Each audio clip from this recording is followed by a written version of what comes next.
नमस्कार दोस्तों, स्वागत है आपका फिर से ZX न्यूज में। दोस्तों एक बार फिर से देश और दुनिया की हर छोटी से लेकर बड़ी खबर लेकर मौजूद है। आज की इस वीडियो में हम आपको बताएंगे दुनिया की हर बड़ी खबर, लेकिन उससे पहले चैनल पर नए हैं तो चैनल को सब्सक्राइब करें और बेल आइकन जरूर दबा दें। और जी हाँ दोस्तों, हमारे चैनल पर अब ज्वाइन बटन भी बिल्कुल रेडी हो चुका है और अगर आप चाहें तो ज्वाइन बटन के जरिए हमारे साथ आप जुड़ भी सकते हैं। और इस ज्वाइन बटन को दबाने के बाद आपको 59 रुपीज़ का एक पैकेज लेना होगा। उसके बाद हम आपके लिए एक स्पेशल लॉयल्टी बैजेस लेकर आए हैं और इसी के साथ ही कुछ अनरिलीज फुटेज भी हम आपको इस 159 के पैकेज में देने वाले हैं। तो दोस्तों आप अगर इंटरेस्टेड हैं तो जरूर ज्वाइन बटन को क्लिक कीजिएगा और ऐसे ही स्पोर्ट ZX न्यूज को देते रहिएगा। शुरू करते हैं आज की सबसे बड़ी खबर के साथ, जो नॉर्थ कोरिया से निकल कर आ रही है। जी हाँ दोस्तों, भारत ने मेडिकल असिस्टेंट नॉर्थ कोरिया को दिया है क्योंकि नॉर्थ कोरिया में पहला कोरोना वायरस का केस सामने आ गया है। हालांकि दोस्तों कुछ दिनों पहले नॉर्थ कोरिया कह रहा था कि वो कोरोना वायरस की वैक्सीन का ट्रायल कर रहा है, लेकिन आज नॉर्थ कोरिया में पहला केस निकल गया है और इसकी पुष्टि नॉर्थ कोरिया ने की है।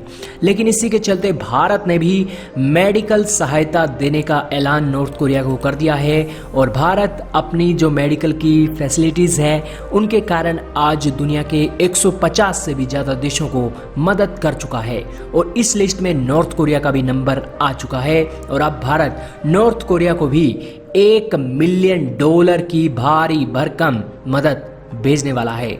चलते हैं अगली बड़ी खबर पर। यह खबर जुड़ी है भारत के एम्स से।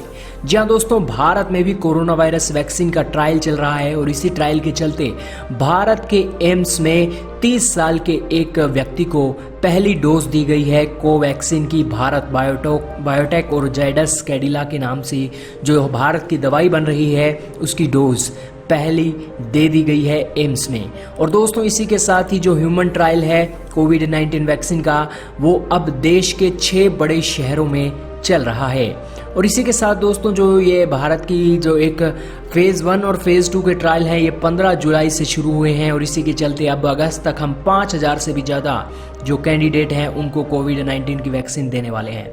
आपकी जानकारी के लिए ये भी बता दें कि भारत ने अब तक कोरोना वायरस के 1,60,00,000 टेस्ट कंडक्ट करवा दिए हैं। इसी के साथ भारत अब एक दिन में 4,20,000 लोगों का कोरोना वायरस का टेस्ट कर रहा है। इसी के साथ ही दुनिया में दूसरे नंबर पर भारत ने अब तक टेस्ट कंडक्ट करवा लिए हैं, जो एक खुशी की खबर है कि भारत पूरी दुनिया में सबसे ज़्यादा कोरोना वायरस के टेस्ट करने के लिए जाना जा रहा है। हालांकि पहले नंबर पर अमेरिका है जहां पर 43 लाख के करीब केसेस सामने आ चुके हैं, तो दूसरे नंबर पर टेस्टिंग के मामले में भारत है। चलते हैं अगली बड़ी खबर पर। यह खबर जुड़ी है भारत और इंग्लैंड से। जी हाँ दोस्तों, भारत और इंग्लैंड भी अब फ्री ट्रेड एग्रीमेंट के जरिए बातचीत कर रहे हैं। 14वीं ज्वाइंट इकोनॉमिक और ट्रेड कमेटी की मीटिंग में दोनों देशों ने फ्री ट्रेड एग्रीमेंट के लिए बातचीत की है। आपकी जानकारी के लिए बताएं ब्रिटेन अभी हाल ही के दिनों में यूरोपियन यूनियन से अलग हो गया है। ब्रेक्जिट डील के कारण आज जो ब्रिटेन है वो चाहता है कि वो अकेला पूरी दुनिया के देशों से ट्रेड करे और इसी के चलते वो अपना जो यूरोपियन यूनियन से वो अलग हुआ था। लेकिन आज जो बातचीत चल रही है भारत और यूरोपियन यूनियन की, उसमें ये चल रही है कि वो दोनों ही देश भारत और European union free trade agreement के लिए रेडी हो रहे हैं और इसी के चलते ब्रिटेन भी अब पीछे नहीं हटना चाहता और ब्रिटेन भी कहता है कि हाँ, हम भी इंडिया के साथ मिलकर फ्री ट्रेड एग्रीमेंट करने वाले हैं। चलते हैं अगली बड़ी खबर पर। यह खबर जुड़ी है रशिया से। जहां दोस्तों ये जो तस्वीरें आप देख रहे हैं स्क्रीन पर, ये तस्वीरें हैं 6500 से भी ज्यादा लोगों की जो एंटी गवर्नमेंट रशिया के राष्ट्रपति व्लादिमीर पुतिन के खिलाफ विरोध दर्ज करवा रहे हैं।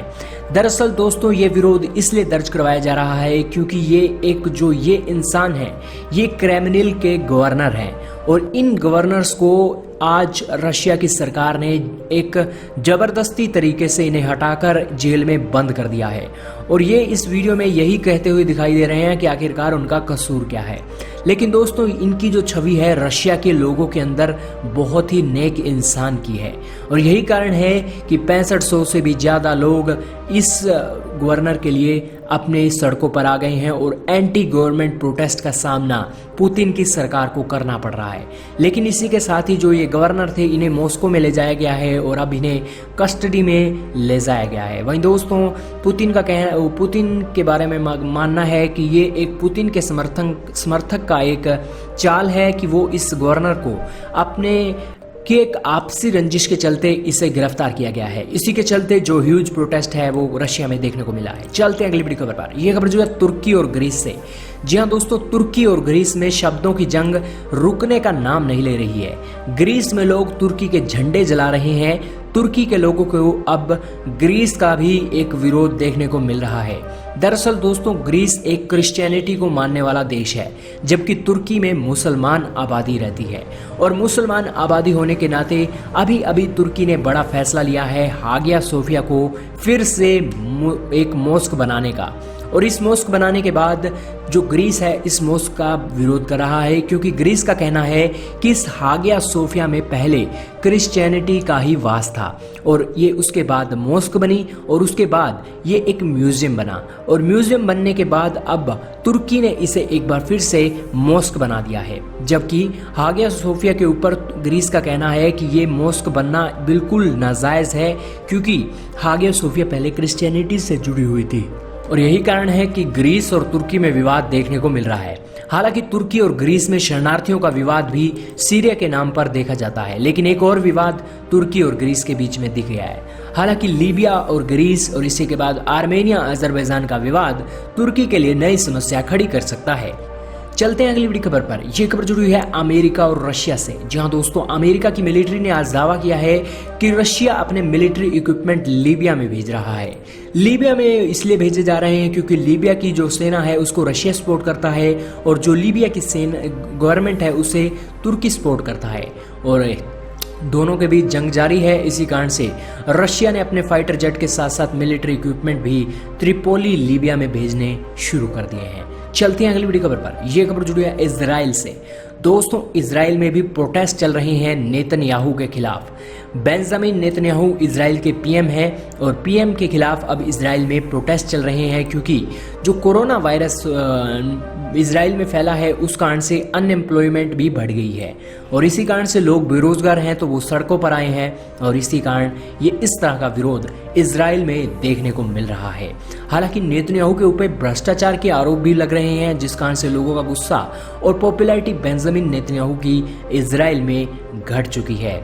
चलते हैं अगली बड़ी खबर पर। यह खबर जुड़ी है ब्राजील से। ब्राजील के राष्ट्रपति बोल्सोनारो का ऐलान, मैं कोरोना वायरस से संक्रमित नहीं हूं।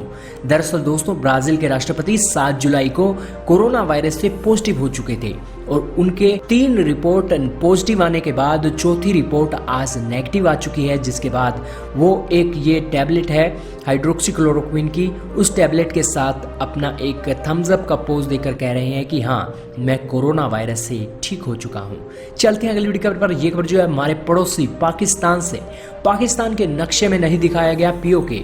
पंजाब सरकार ने बैन की 100 से ज्यादा किताबें। जी हाँ दोस्तों, पाकिस्तान अपने धर्म इस्लाम को लेकर इतना कट्टर है कि बुकों से लेकर एक नक्शे तक अपना एक दबदबा बनाने जा रहा है। हालांकि उसे ये नहीं पता है पाकिस्तान को कि आज वो इस तरह के दावे तो कर रहा है, लेकिन अगर सच में ऐसी बातें होती हैं तो पाकिस्तान आज एक कट्टरवाद की ओर ही बढ़ रहा है। हालांकि पाकिस्तान आज एक नई कोशिशें भी कर रहा है बॉर्डर पर भारत को घेरने की, उसके बारे में भी चर्चा करेंगे। लेकिन पीओके के नक्शे को शामिल नहीं करने पर पाकिस्तान ने नक्शे को भी हटा दिया और 100 से ज़्यादा बुकें भी हटा दी। चलते हैं अगली बड़ी खबर पर। ये खबर भी पाकिस्तान से जुड़ी हुई है। दोस्तों, भारत चीन तनाव के बीच पाकिस्तान की नई चाल है लद्दाख के नज़दीक JF-17 फाइटर जेट तैनात करने की और ये JF-17 स्कार्दू एयरबेस पर तैनात किए गए हैं और ये JF-17 चाइना का ही फाइटर जेट है, जिस कारण से आप समझ सकते हैं कि स्कार्दू एयरबेस एक बार फिर से चीन को देने के लिए पाकिस्तान की सेना एक बार तैयार हो रही है। और दोस्तों, एयर चीफ जो पाकिस्तान के एयर चीफ हैं वो उन्होंने भी इस स्कार्दू एयरबेस का दौरा किया था और वो उन्होंने वहां पर पायलटों की हौसला अफजाई और भारत के खिलाफ चीन का सपोर्ट करने का ऐलान भी इस स्कार्दू एयरबेस में कर दिया है। हालांकि भारत पूरी तरीके से तैयार है आज चीन और पाकिस्तान की इस नापाक हरकत से निपटने के लिए। लेकिन दोस्तों, आपका इस बारे में क्या कहना है कि क्या वाकई में भारत आज चीन और पाकिस्तान के साथ एक साथ निपट सकता है या नहीं? कमेंट सेक्शन में अपनी राय जरूर लिखिएगा। इस वीडियो में सिर्फ इतना ही था।